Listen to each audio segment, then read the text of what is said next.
Olá, iniciamos mais uma edição do Falando Sobre e hoje o nosso bate-papo é com o médico infectologista e superintendente de combate à Covid, Dr. Luiz Carlos Coelho, e também com a secretária municipal de Educação, Gleicione Aparecida Dias Bagni de Souza. Vamos conversar sobre o cenário atual da pandemia aqui em Varginha e também sobre o retorno das aulas presenciais no município. Dr. Luiz Carlos, em junho nós tivemos aqui falando da pandemia, ainda no início da vacinação, e já tínhamos essa expectativa otimista de que o cenário mudaria à medida que a população fosse imunizada. Qual que é a atual situação de Varginha na questão do Covid-19 hoje? E obrigado mais uma vez ao senhor por ter aceito o nosso convite e participar com a gente mais uma vez desse bate-papo. Eu que agradeço, é um prazer estar aqui com a Gleicione também. Olá a todos. Como era previsto, nós iniciamos a nossa campanha de vacinação em 18 de janeiro desse ano de 2021 e qualquer que seja a doença infecto-contagiosa, a vacina realmente é um divisor de águas para o enfrentamento de qualquer que seja ela. Não seria diferente da Covid. É o que já era esperado e era a ansiedade de todos nós. No dia de hoje, 16 de setembro, nós estamos aí já com toda a população de 18 anos ou mais do município de Varginha vacinada e indo para outros grupos e partindo para segundas doses, dando continuidade às segundas doses e às doses de reforço para os idosos extremos e para os imunossuprimidos. O município soube dar a resposta assistencial que se precisava, seja nas estruturas ambulatoriais, seja na atenção terciária, com a montagem e ampliação de leitos de CTI. O fato é que nós temos aí ainda os atendimentos de síndrome gripal acontecendo.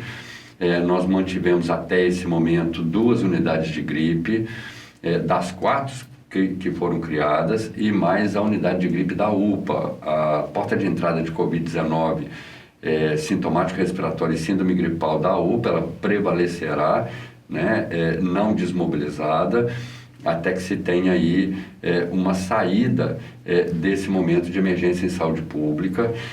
Nós já temos uma redução significativa de leitos da UPA, aquele hospital Covid da UPA com os leitos a maior que se criou de terapia intensiva e de enfermaria da UPA, eles já foram desmobilizados. Nós mantivemos aquela estrutura anterior ao período mais crítico de pré-colapso do sistema de saúde da Macrosul, e o hospital de campanha a gente já vem fazendo discussões com o Estado com relação ao plano de desmobilização de leitos de enfrentamento de Covid-19 no estado de Minas Gerais.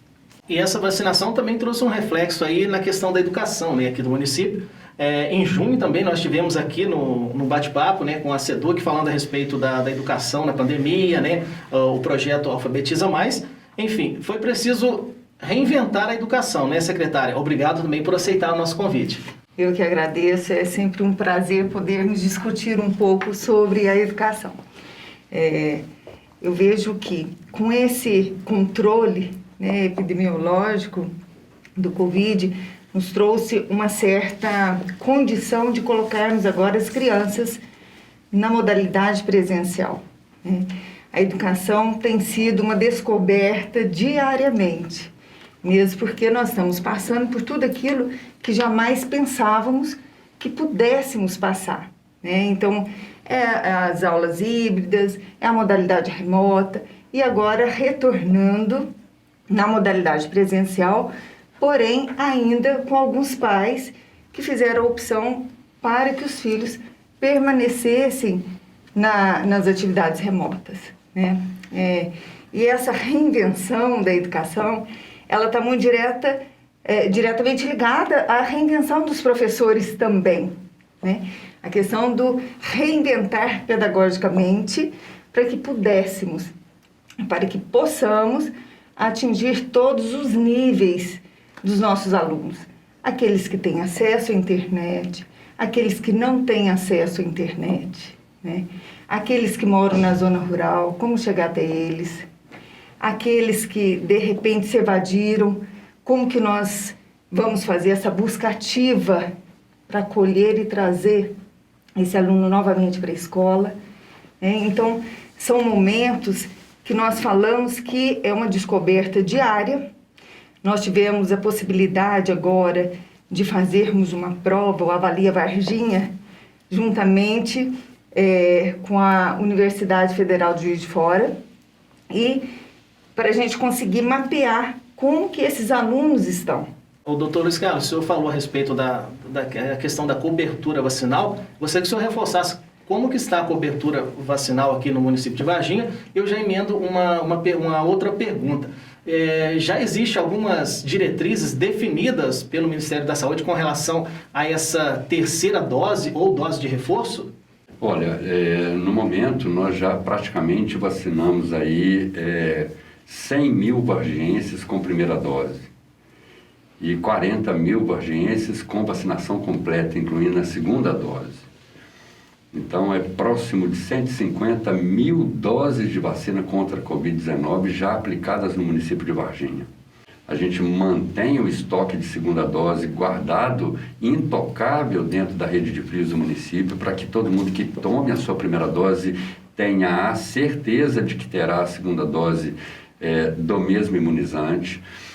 As diretrizes para a dose de reforço com base nos estudos que foram feitos, mostrando que com a senescência, o envelhecimento do sistema imunológico ou os imunossuprimidos, há um tempo de permanência dos anticorpos contra a Covid que gira aí entre 6 e 8 meses. Então, os nossos idosos que tomaram a Coronavac lá no início, que são os idosos extremos e os imunossuprimidos, já começaram a receber suas doses de reforço a contar do dia 16, do dia de hoje.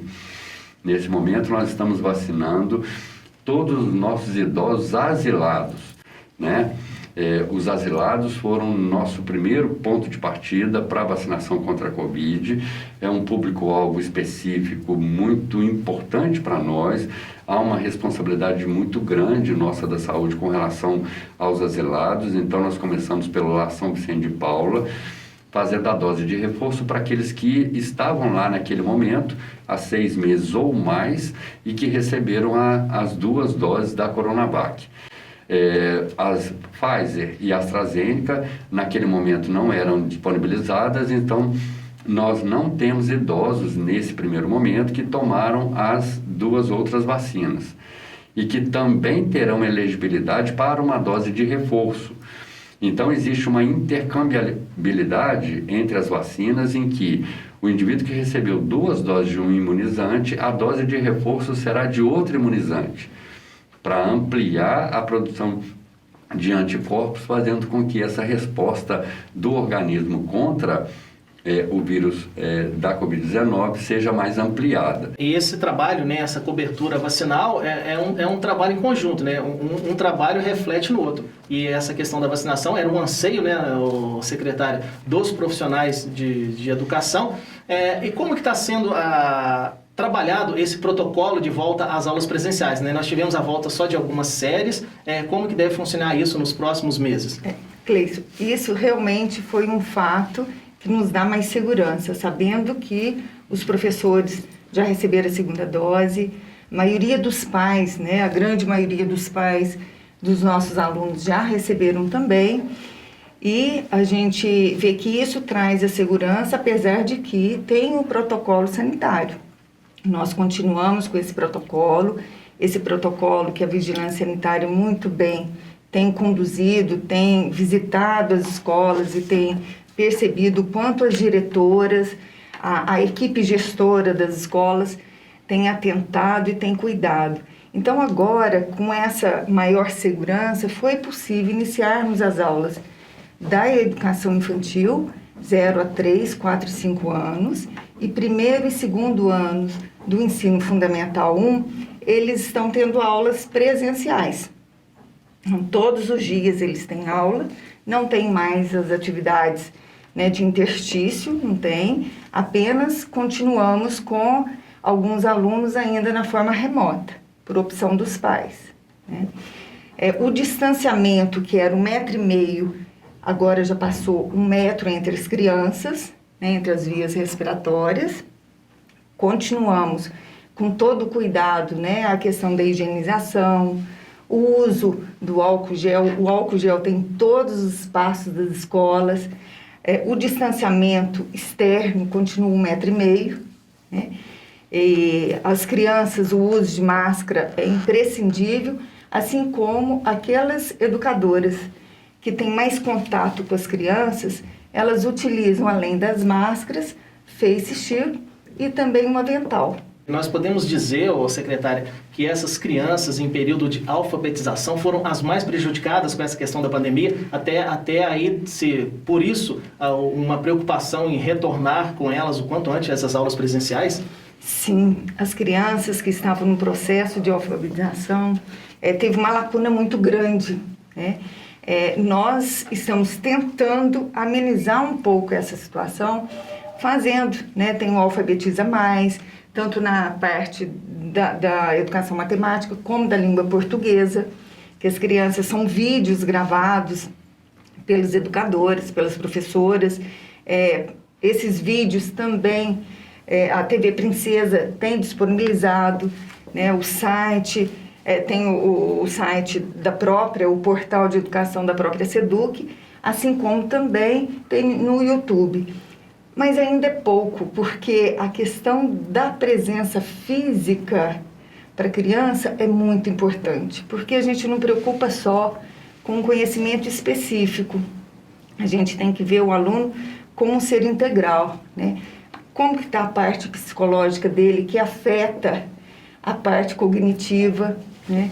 A questão do relacionamento, a infância é importante ele ter o relacionamento com os colegas, ele ouvir os colegas e ter também aquela sensação de limite, porque o limite de uma escola é diferente do limite que os pais dão em casa, né?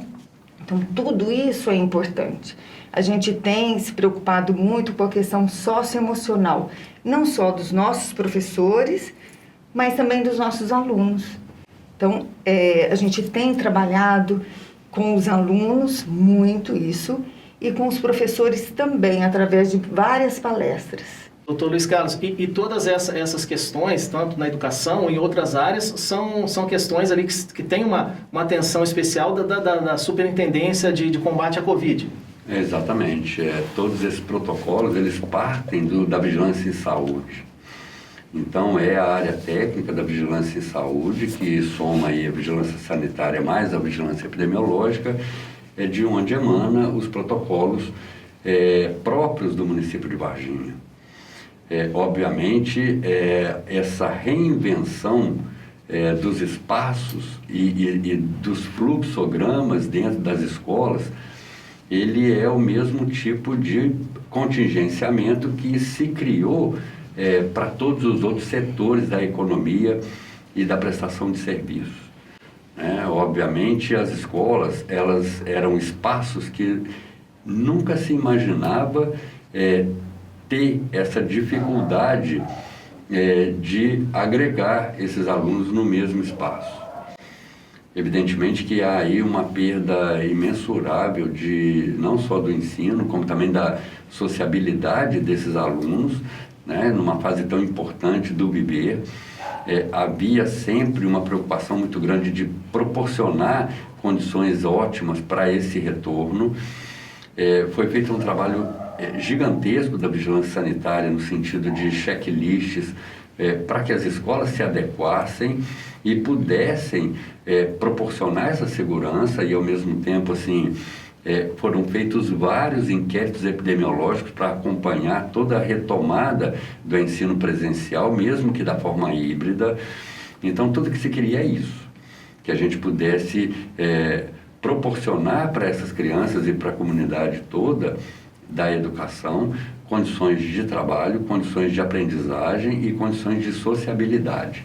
E todo esse trabalho que foi feito, né, em conjunto, tudo isso se reflete embora não seja obrigatório ainda, né, o envio desses alunos para o ensino presencial, mas todo esse trabalho reflete na grande adesão dos pais a esse processo de volta às aulas presenciais, né? Sim, dá muita segurança, né, para os pais, para os educadores, para os servidores, né, na educação, mesmo porque, como o doutor Luiz Carlos disse, foi um trabalho muito, muito grande, né?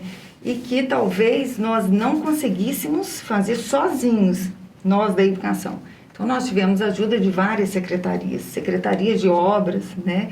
O secretário William, sempre muito atento também. Então, foram várias secretarias que nos ajudaram, porque desde construção de banheiros, mais banheiros para as crianças, lavatórios em vários locais nas escolas, foi necessário construir, né?